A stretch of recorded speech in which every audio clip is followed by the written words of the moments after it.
All right, good afternoon, everyone. And thank you for joining us for our webinar with K12 Insight. We hope that you'll get a lot out of this conversation today. Just a few housekeeping items before we get started. You should have received a DoorDash gift card in your email. If for some reason you did not receive the gift card, I'll include some contact information in the chat and you can reach out to us and we'll get that sorted out. And just a few items about asking questions. We will be taking questions in the chat throughout the webinar, so feel free to put those in the chat, and then we'll also be watching the Q&A as well. And we'll be leaving about 5 minutes at the end for questions. And we're also recording the webinar, so we'll have a copy of that available as well. But now it's my pleasure to hand it over to Carol to kick things off. Thank you so much, Olivia, and good afternoon, everyone. Thank you for joining us today about Lunch Learn with managing communication workflows and creating meaningful conversations. I'm Carol Reed. I'm the Regional Account Director for K12 Insight, and I'm joined today by Stephanie Hartley, the Chief Communications Officer for Bibb County School District. Let's start with a quote. "Without trust, we don't truly collaborate, we merely coordinate, or at best cooperate. It is trust that transforms a group of people into a team." It's a quote from Stephen Covey. We all recognize that building trust is vitally important for public school districts in order to create that culture of collaboration with the families and community members. Most districts really excel at that outbound communications with stakeholders in the communities, whether that's through their websites, press releases, emails, and the social media platforms, to highlight the success that's occurring every day in your schools. And I absolutely love seeing those. Those communications help market and build the brand of your district. And individually, you're all building the brand of your school, but collectively, you're building that brand of public education. And we thank you for that. What can often be challenging and where trust is developed and really solidified is through the inbound stakeholders communication. Trust is built upon a two-way communication. Organizational trust relies on listening, accuracy, consistency, and timeliness of responses to our customers. We hear from districts that if they don't have a systematic, process-driven approach to customer service, it can often be challenging to deliver on those key trust-building factors. That consistency is necessary in order to build that culture of collaboration with your stakeholders. So if you don't mind, I'd love to pose a question to all of you out there. If you could answer this in chat and share with everyone. It can be theoretical. It could be from a previous district or something you're currently facing. But what are some of the barriers to building trust among the stakeholders in your district? Please share if you could put that in chat.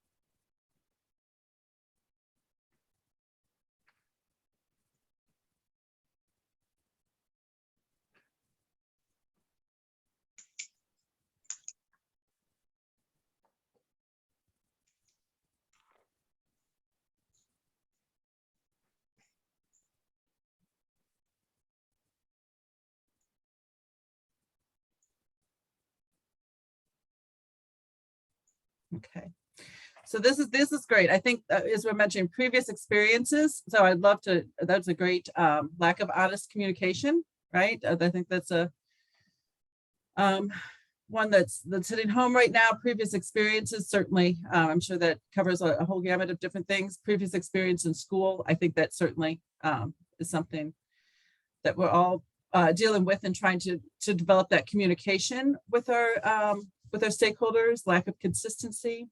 So these are all things that are barriers that you're doing. Clear communication, thank you. That's a fantastic one as well. So we know that trust is built on that consistent, transparent, authentic practices, embracing the mindset of systems thinking. Thank you, that's a fantastic one. I keep reading a couple of these. Handover process with community members when new individuals come aboard. Yep, yes. Absolutely, Dr. Price, that's a good one. Handover process with community members when new districts come aboard. So as you can see, across the board, there's a lot of different barriers and building trust with your stakeholders. And so thank you so much for sharing that. It can certainly be a challenging time right now in public education, but we know that we still have to continue and reach that goal of building trust to create that culture of collaboration. So what we do here at Let's Talk, I'm just going to give you a brief summary because we're really here to hear what they're doing at Bibb County with building this culture of trust. Let's Talk is a customer service platform designed specifically for schools. It's designed to streamline that internal and external communication, and it allows for a systematic, process-driven approach to managing that inbound communication. So it works across different time, language, or technology barriers. It's a very great way to capture the data that's coming in from your customers as well, and be able to be proactive using the predictive analytics that are part of the program. It's one secure place to manage customer service. So I'd like to now pass this over to Stephanie Hartley and introduce Stephanie. If you could tell us a little bit about Bibb County. Thanks, Carol. I'm happy to be here and excited to see everyone here. Congratulations to Dr. Norris Price, who is on here, our state superintendent, superintendent of the year for Georgia. So just wanted to acknowledge that. That's a great achievement. So Bibb County School District, we're located in the heart of central Georgia. We have about 21,000 students, and we're at 38 campuses now. That includes schools and programs that we have going in the district. And we have actually been using Let's Talk since 2015. When I kind of thought back about that, as Carol, you invited me to this, I was so surprised to think, oh, wow, it's been 7 years now that we've been using Let's Talk. And so we absolutely really have found value in the platform. I was looking at our dialogues, and I noticed that, we've had over 18,000 dialogues over the past 7 years. And out of those, what was really interesting to me, when a stakeholder enters a dialogue, they can choose how they want to identify themselves and how they're entering it. And 10% of those dialogues, the stakeholder has identified themselves as a student. So you can see that students are actually using the platform as well. 58% identified themselves as parents, and 20% identified themselves as employees. And sometimes they're anonymous and they don't want to pick which category they are, or they choose multiple categories, but those were the key categories that kind of stood out to me. And then we've also received dialogues from across the country. It's not just here in Bibb County that we're getting messages through Let's Talk from. So it's actually been a really phenomenal supportive tool for us here in our district to communicate with stakeholders within the district, within the state, and within the country. Thank you so much for that, Stephanie. So we're going to talk a little bit more about some of the ways that Let's Talk's been implemented in your district. I'm going to pose some questions. If there's any questions from any of the audience members, that please go ahead and put it in chat, because we'd love to be able to take your questions as we go along as well about it. So what led you to looking for a solution like Let's Talk in the first place?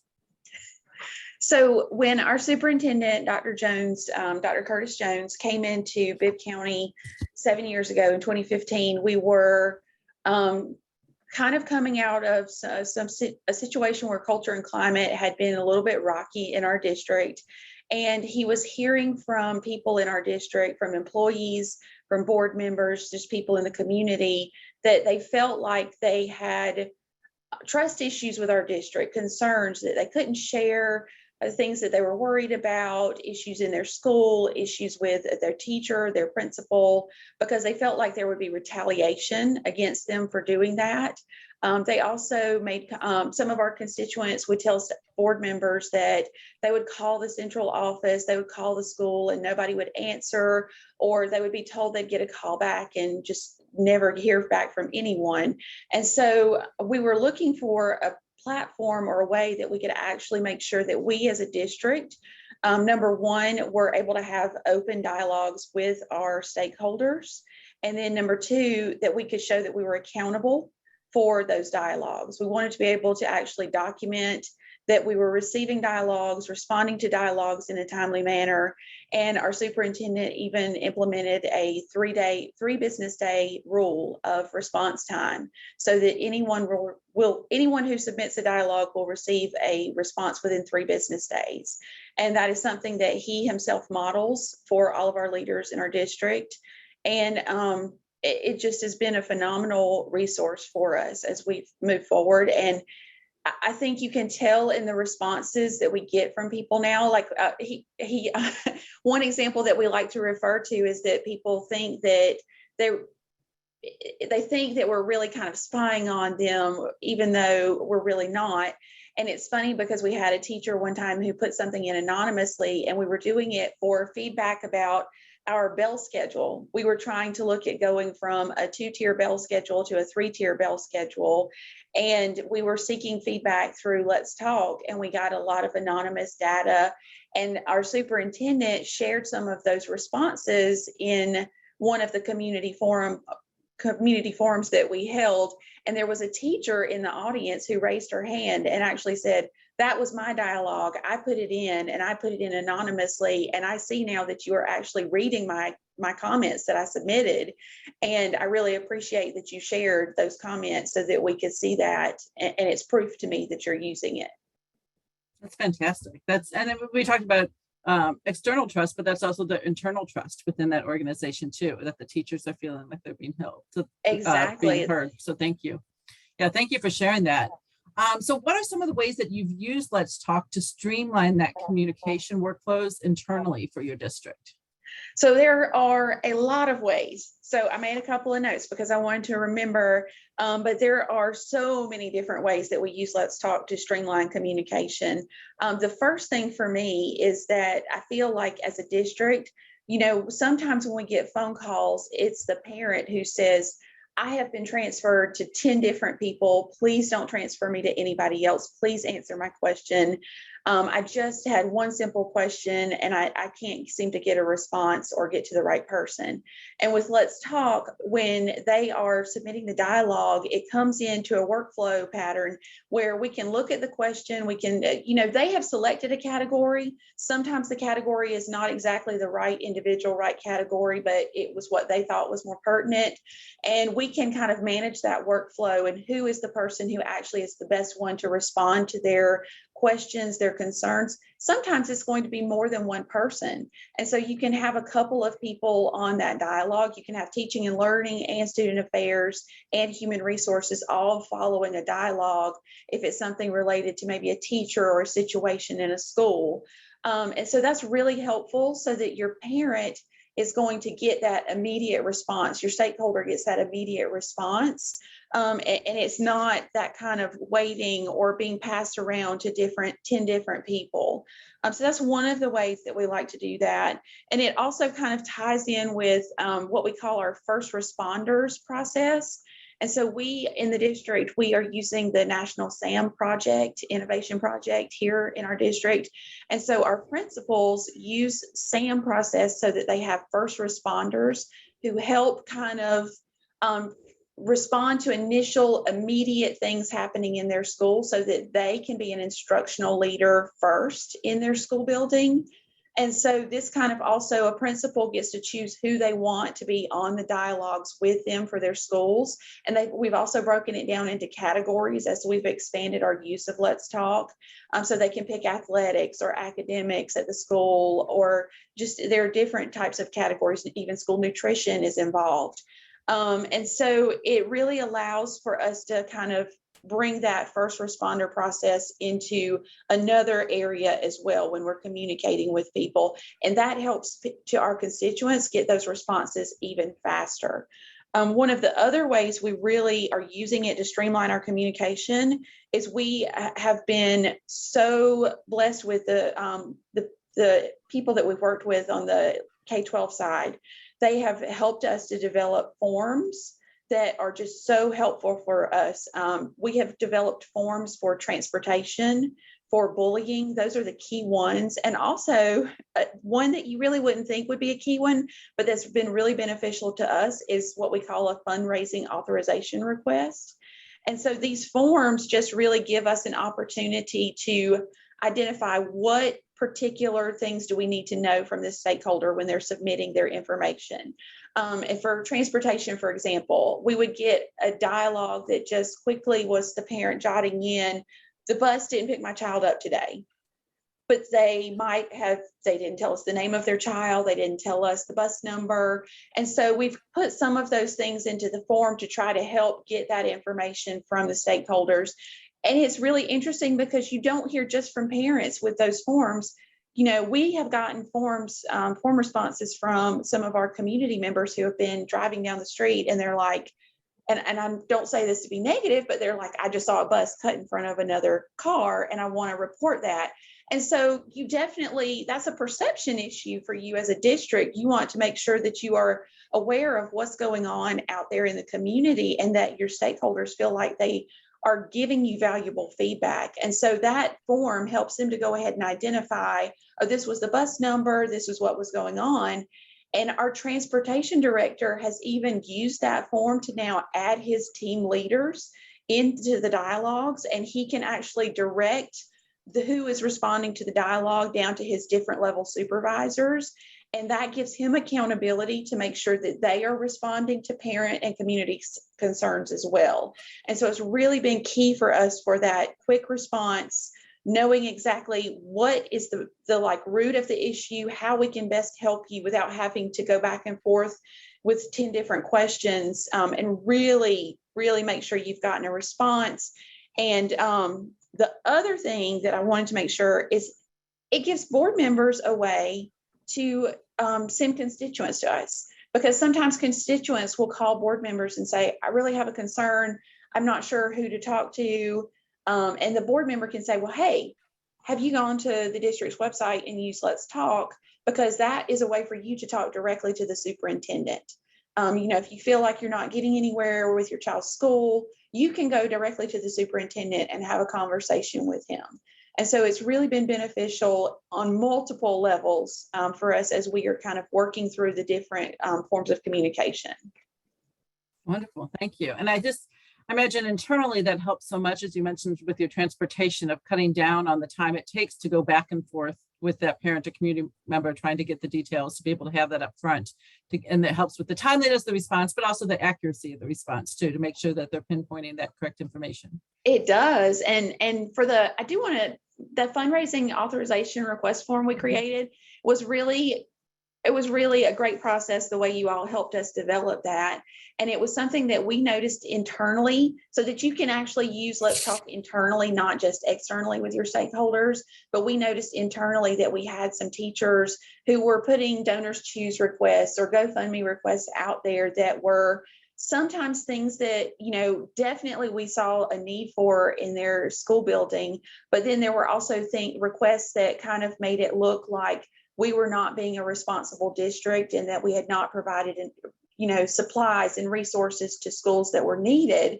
And so we developed this fundraising authorization request process, and where teachers now go in and they submit the request form of what they actually want to put out there on Donors Choose, GoFundMe, and how much they hope to raise, what the project is.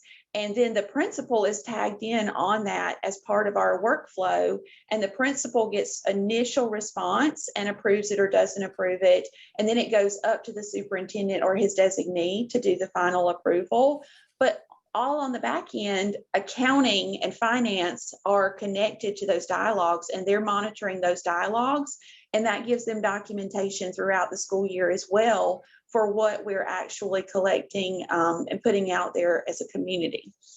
Wow, that's fantastic. Wonderful. Yeah, absolutely. Thank you for sharing that. I think that's a great example of managing that communication. So what would you say are the top 3 benefits of Let's Talk that you've noticed specifically in your role as a communications professional in the district? I think for the top 3, I wanted to talk about trust, meaningful dialogue, and accountability. So there's so many different platforms out there now, and people can go onto social media. We can use Facebook as an example, and they just you put a happy video out there of kids eating ice cream for a kindergarten PBIS reward break. And in the comments, somebody will throw something negative about what happened to their child at their school. That has nothing to do with it. And it can be frustrating because you can't have a dialogue all the time with that person because, on Facebook, they may have a fake name that they've put up. They may not want to share more information. What we really want with Let's Talk is to use it as that meaningful dialogue with our stakeholders. And that's what we're really trying to convey to them is, we want to hear from you that there are concerns, but we also want to dialogue with you about it. We need to be able to actually resolve a situation that's going on. Please let us get more details from you and find out. And then we want to be able to tell you, hey, we actually resolved that. Are you happy with the way it was resolved? Did we respond quickly enough with you? Because they do get that feedback form as well in the end, so that they can kind of respond about how we responded to them and whether or not the response was was good, and it satisfied their needs. The other key for me, the benefit is it's really helped to develop trust for us here in the district. That was the culture and climate here was it really, we struggled for quite a bit, but I think you can kind of see based on the number of dialogues that are coming in, what those dialogues are about, how things are going in your district. Initially, when we first started with Let's Talk, a lot of the dialogues were more about issues with staff and leadership and what was going on in their school building and some of that. And now the Let's Talks have turned more into from parents about, I'm ready to register my child, where can I find that information? Or I'm trying to get this stuff fixed with my child's attendance. And so it's been really interesting to see that kind of shift of more of the employee concerns with trust and culture over to now it's actually being used for more of dialogue with parents to kind of help them. And so we still do receive some of those employee dialogues, but not nearly the number that we were receiving at the beginning. And I think that helps you really have a pulse on your climate and culture in your district of how things are going perception wise with your employees, that they trust you, that things are going well in their buildings, and that you are still getting the dialogue so they know that they can actually come to you and still use Let's Talk, and that you're going to respond to them and see value in them and in their responses, their concerns. And then just the accountability. They're seeing that we are responding quickly. They get those feedback forms. It's sometimes, lo and behold, to their surprise, they even get a phone call from the superintendent. And so they see that we are accountable when we're actually responding. We see their dialogues, we're reading them. He has even responded to some of the Let's Talks in his blog posts that he has put out there for the community or for our district employees. And so he likes to really tie that in to let people know, I saw what you submitted, I read it, I'm actually involved and I'm responding. Wow, that's fantastic. So how, when you mentioned the measurement, how are you measuring the community engagement or stakeholders engagement with using Let's Talk? So we actually in our district from the very beginning, our superintendent set in that 3 business day rule of response time. And so we actually, as part of our continuous improvement process with our schools, we've generated several different categories where the data is specific for each school at the district level. So schools will have their own data that they're following, but there's also some district level data that they are supposed to follow and monitor. And so we call those our Bibb accountability measures, our BAMs. And so monthly we are following where the schools are with their response time and making sure that they are staying below that 3-day response time. And I don't think we've ever gone over that 3-day response time as a district. Our average right now is, I think, 1.1 day on our response time, which is phenomenal. And that's really, honestly, Let's Talk gives us several data points to measure. we can measure our feedback score, and we can measure the number of dialogues coming in, and then we can measure that response time. For us, we look at the feedback score, but we don't necessarily take stock in the feedback score, because sometimes that feedback score, I like to joke with my superintendent, and when I have principals who say, am I going to get, a negative evaluation on my leaks because I got a 1 on a feedback score? And my response to them is, even our superintendent has gotten a 1 on his feedback score. And it's not because he didn't do a great job responding. Sometimes you just have a parent or a stakeholder who is really angry and they were not happy with the response, no matter how pleasantly, how quickly it came back for them. And so we tell our principals, our leaders who are doing Let's Talk, really focus on doing your best to respond to the dialogue in a quick manner, and to do it in a positive manner. You've got these customers out there, your stakeholders. And it's really funny because that made me think, especially when you were talking as we did the intro about the customer stakeholder experience. And we think of ourselves as schools, but really one of the conversations we've been having recently with our leaders in our district is, as enrollment changes, you really kind of have to start thinking of yourself as a business as well. And your parents and your students are your customers, and how you are building relationships with them, building trust and building dialogues with them is going to be key to actually having them stay in your school, stay in your district, because now there are other options. Aside from private schools, there are charter schools that are popping up, and that parents have so many different options now. There are virtual schools as well. And so as you are trying to make sure that you're keeping your enrollment up, that's something that you have to look at, is treating your customer the way you want to be treated when you're calling a business as well. So absolutely. Thank you. That's great. And so, and I think that's important. Right now, I think it's something that a lot of school districts are facing, and important to be able to build that trust. So how do you promote Let's Talk, though? How do your families and community members know to use Let's Talk as that form of communication? We have Let's Talk everywhere. So Let's Talk, if you go to our district website, we have it up in the top, I believe, but we also have the little tab at the bottom of the web screen on every single one of our school pages. So you can easily just click it, and it pops up the form right there for you, and it takes you directly to the link to go ahead and submit a Let's Talk dialogue. We also have put contact us buttons on most of our pages for our key leaders throughout the district. So for a principal, for the superintendent, for our assistant superintendents, you go to their page, for example, for superintendent, and it's got contact me. It takes you directly to his Let's Talk page, so that it's the one that's going directly to him. You don't even have to choose the category. It's going straight to the office of the superintendent. We also use it on our social media. So on Facebook, where you have that contact us button, we've changed that so that it does not send us personal messages through Facebook.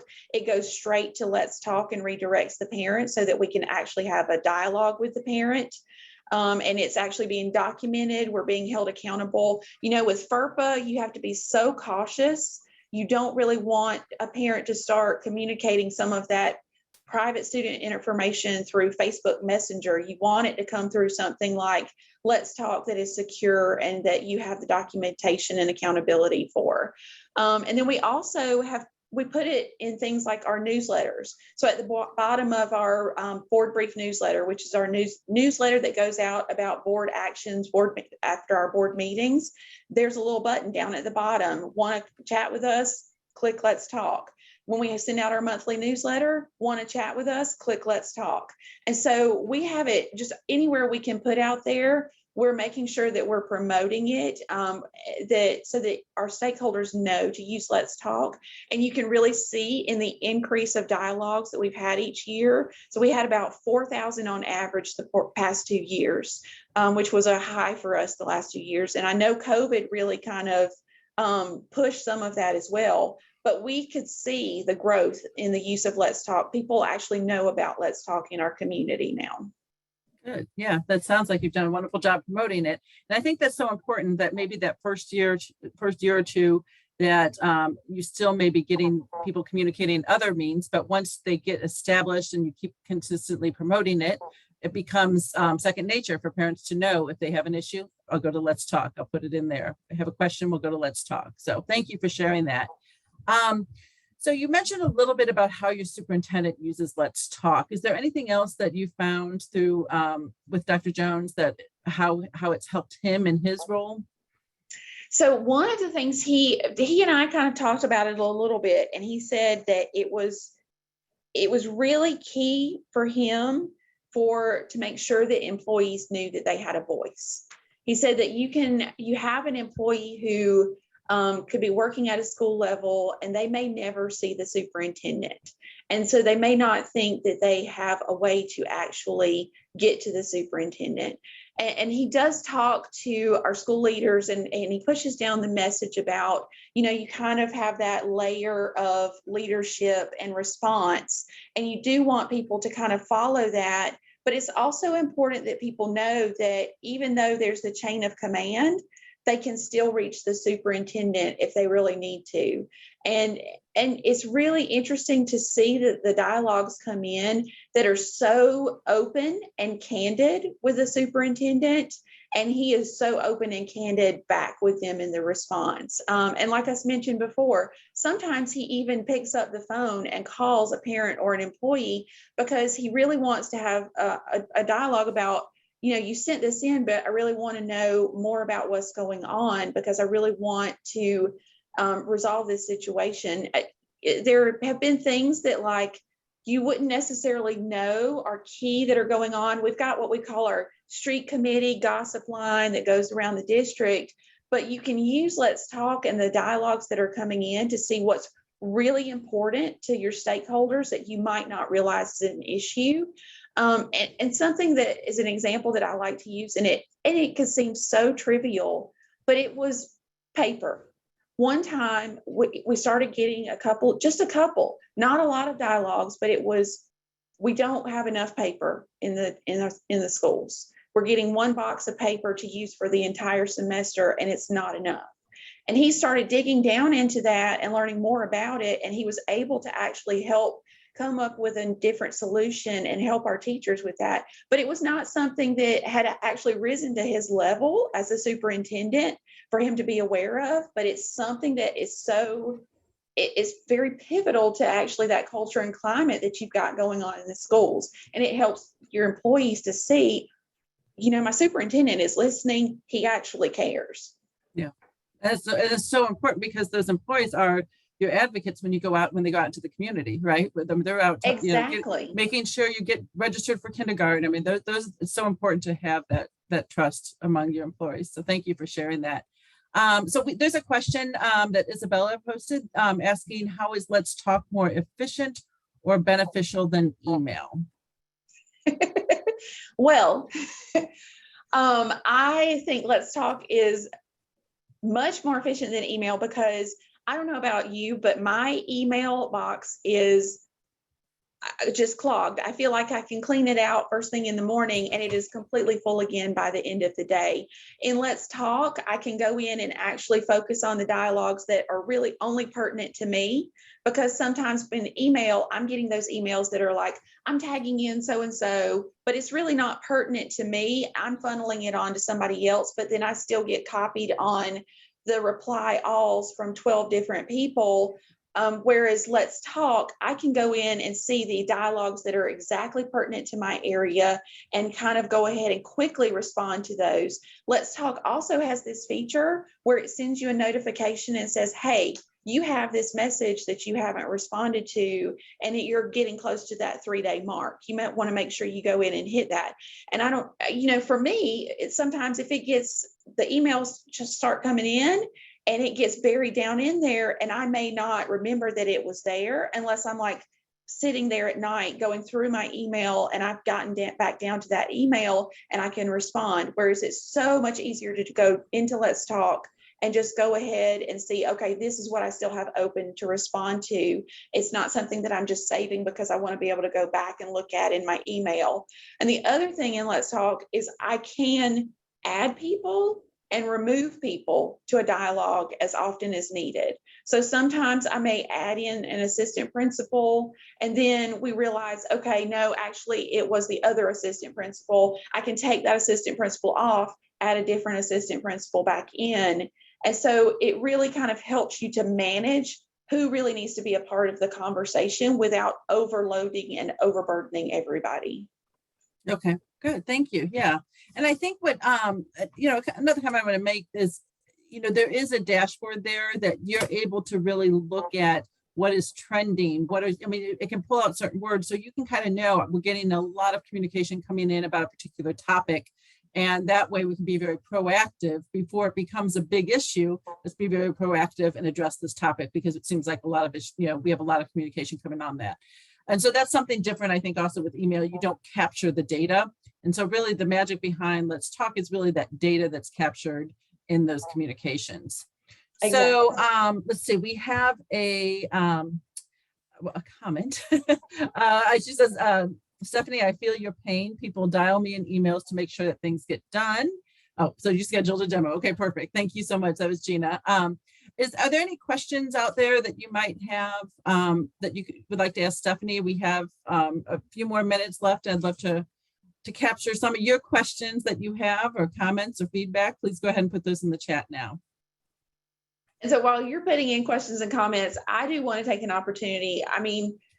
I was hesitant with Let's Talk when we first started it as a district, but I absolutely am the biggest fan of Let's Talk. I would encourage any district to use Let's Talk, and not only for the feedback that we get with our stakeholders and the dialogues that we're able to have, but the company itself, the people that I've worked with have been so phenomenal.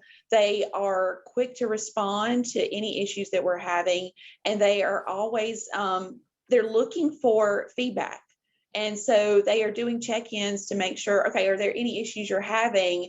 And I remember one time several years ago, there was one part of the module that was running a little bit slow, and they got on it immediately and had it resolved quickly. It was just, I felt like my feedback to the platform was valuable as well. And so they are actually at K12 looking to actually kind of learn and grow with you as a district. What do you need to hear from your stakeholders? And that's what's really great to me as well. If I had an idea, like we had an idea recently where one of our district leaders is working with the engineers with K12 to try to get student record access, so that when external districts are asking for student records for the transfer process, we can actually do that securely through Let's Talk, and your engineers are working with us to do that. And so it's just really cool. Wonderful. Thank you for sharing that. So Candace asked a question about languages including with the platform. Stephanie, if you want to answer it, or I'll be happy to answer whatever if you're comfortable with it. So there is the automatic translation feature. So we do have some of our families, we have actually received dialogues in Spanish before, and you can hit the translate feature. It is using, I think, Carol, Google Translate, but it does have that automatic translation feature. You put your response back in English, and it automatically, translates it back for the parent. So. And we also set up, you can have phone calls and text messages coming into Let's Talk, which also does the translation for you. So you can have a voicemail to text that is translated, so you'll be able to respond. What other questions might you have that are out there? How many different languages? Right now, there's 40 different languages that are available. So we can always work with your district if there's a language that's not covered. But so far, it seems like we're covering the vast majority of languages that we're finding in our districts. Let's see, when a dialogue comes through, is the stakeholder identified to us? Is the stakeholder identified? Oh, and I'm sorry, two things. Let me have two things. We have Casey responded. It's a Bing translation. So I'm sorry. Somebody else is at Google Translate. It's actually Bing translation. So Sorry we'll clarify about that. Okay. No, that's all right. And then the second one is when a dialogue does come through, is the stakeholder identified to us, meaning internally? Does the person see who the stakeholder is when a dialogue comes through? So yes and no. So Let's Talk actually has the option for you to have the person identify themselves or to submit anonymously. And so initially, when we started as a district, we did use the anonymous option or feature so that you could submit those. But I think about like the year maybe right before COVID, we switched over and we removed the anonymous option just because we had transitioned to a phase where we felt like trust was really strong in our district. And we wanted to really kind of move to that next level of making it about dialogue and not just about concerns and complaints. And so, now it does have that feature where you are supposed to put in your information and identify yourself as a stakeholder. But of course, we know people find ways around that. They put in their phone number as 1, 2, 3, 4, 5, 6, 7, 8, 9, but for the most part, we do see that our stakeholders who are submitting are actually putting in their name and information because they do want a response. It is about that two-way feedback. They want to know what's going on, how they can, register their child, or how they can figure out what's going on with their child and their bus, just things like that. So. Okay. Okay, thank you for that. So Tracy asked, when we respond or send a message in English, does it automatically go to the parent in the language they prefer? So no, they do not. The parents do not have to switch the message from English to language. It automatically will translate to the language that they've communicated to you in. So hopefully that answers your question there, Tracy, for that. I did want to mention too, let's see. I wondered if anonymous messages came in, could you find yourself chasing frivolous complaints? Okay, claims. So that's, yeah, I think that kind of answered your question there, that certainly that you removed the anonymous feature, and you can do that on certain aspects of your Let's Talk platform. So if you still want to keep internally through HR, the opportunity to have anonymous, you can do that, but not open to the community as well. So you can change that settings as well for the anonymous. I do want to say for the anonymous too, I think there's value to the anonymous in this, and when you're getting started, because I think what you're saying about chasing down those rabbit holes that really aren't really big deals, you will kind of be able to gauge that on how many of those Let's Talk dialogues you're getting in. Like if it's just one, you kind of, and you will be able to tell also in the tone and the response that the person is actually submitting with you, kind of how you need to handle that situation. But sometimes if you're getting like repeated messages about a situation going on at a specific school that are very detailed, it kind of gives you like a little, even if it's not something you necessarily are sure that you need to kind of really drive into, it helps you kind of know that it's a conversation starter that you need to have with a principal at a school and say, I'm getting a lot of these Let's Talks, they're anonymous. What's going on here? Is this something I need to be concerned about? Can you explain what's going on? So it helps you to kind of start that dialogue with the school leader or others in department leaders. Okay, perfect. Good. Yeah, thank you. Yeah, so thank you. That's a good point there. And then it does give you that data and insights to make it easier for you to identify those trends and get a pulse on conversations. We have just like a minute left. I did want to make one comment though, when we talked about some of this, there are critical alerts. So certain words that indicate that there's a serious issue happening. If there's, we have one set up and you set these up yourself in the districts, suicide, guns, any of these that alert, there is a system on the back end that sends an immediate alert to the people you've identified that need to respond immediately to one of those, because there's something critically that came in through that system that identified that there's a word in there. So I wanted to also make sure that that was something that you're aware of in terms of managing the workflows. So these are some of the things that with Bibb County, these are some of the responses that people have sent back in. So you can see there that your community is responding well to Let's Talk at Bibb County, and we appreciate the partnership and being able to work with you. We just have 1 minute left, so I'm going to just take this time to thank Stephanie so much for your time today, and thank you so much for your partnership. It's valuable to us. We learned from you, and so that's part of the partnership, is we're always learning from our districts and our valuable partners like Bibb County. If you do have a question, please let us know. Here's my email. You should have received your DoorDash gift card. If you haven't, certainly reach out to us. Celebrate Teachers Appreciation this week out with us. Next week, May 13th, is National School Communicators Day. So we're going to celebrate our professional school communicators with that. And thank you, though, for what you're doing every day in a very difficult time to support your schools and your students and your family. So we appreciate you. Thank you.